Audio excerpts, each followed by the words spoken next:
Pagkatapos nga naming mag-area galing sa laot, nagpapahinga na kami niyan. Tulog ng konti at antay na naman ng madaling araw. Dahil nga sawang-sawa na din kami sa isda sa laot, hinaya ako ng aking kapatid na maghanap ng ulam sa hapunan. Ang buong akala ko, baka karne o manok na ang aming hahanapin. Anak ng teteng, isda pa rin.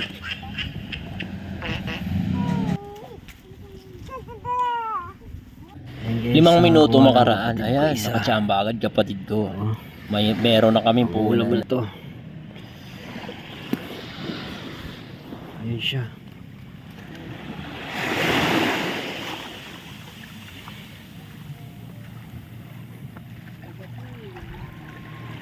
Ayan, lambat niya guys.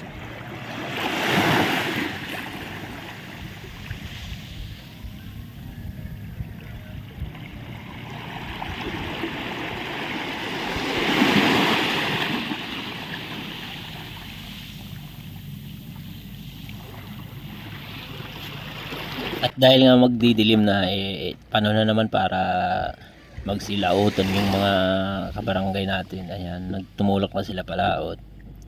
Mahabang lambat ang dala nila dahil maghahanap sila ng mga isdang alumahan.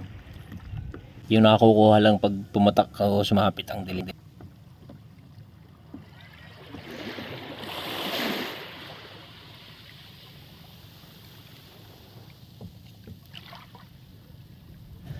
So ito talaga yung kagandahang mabuhay sa probinsya guys. Kahit ano na lang mapulot mo sa dagat, pwede mong kain. Ayan, mga seashell, kasama na din yan, iulam namin. Wala naman kami kung ilan lang yung makuha, kasi pang lagay lang naman sa gulay, pang sabay sa gulay ang aming hinahanap. Kaya kahit makakunti lang, saka napakasariwa ng mga pagkain.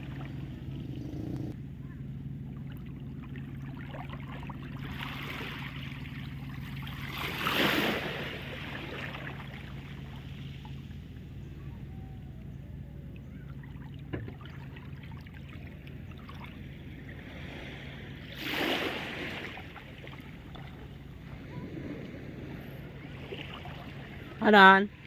Tarase?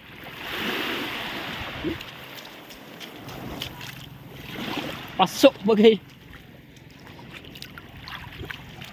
Ayan guys, 3 na nakuha niya. Kasi isda to. Tawag nito dito sa amin, paso. Ako na doon. Malaki. Sarap to guys. Oh. Wow.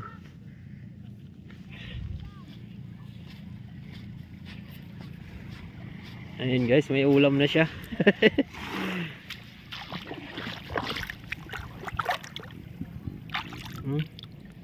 Gandang isda na ito. Oh. Dalawa na, dalawa.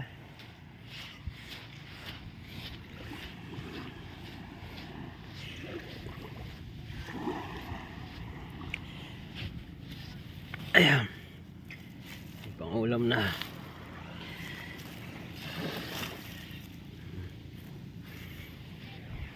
Baka makahanap pa siya.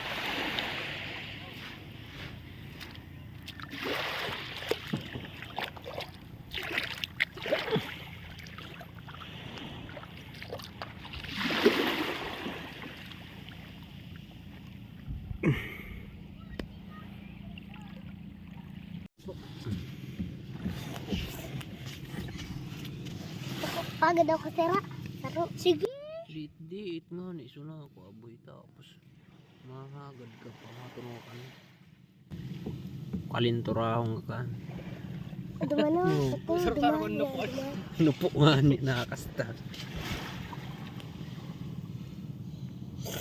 Ito.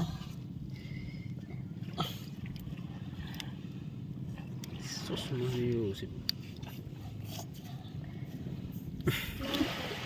So, balalak ba? Sabi doon mo raw mag-ano ka rin. Dahil mo Joey. Ayun. Ay, nakabatlo ko ka. Kadito pa mo. Boy, di ko na. Kubayay sana. Malangoy na sana. Halika Joey. Ayun. Ayan na. Ayun siya guys. Ayun. Thank you. Nahihilo pa siya.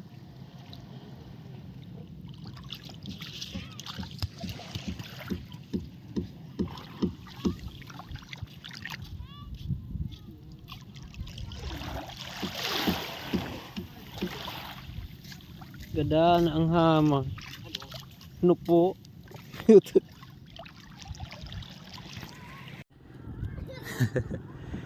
na mga bata sa probinsya. Ang sarap ng buhay. Oh. Hain na sukawatan nindo dali na.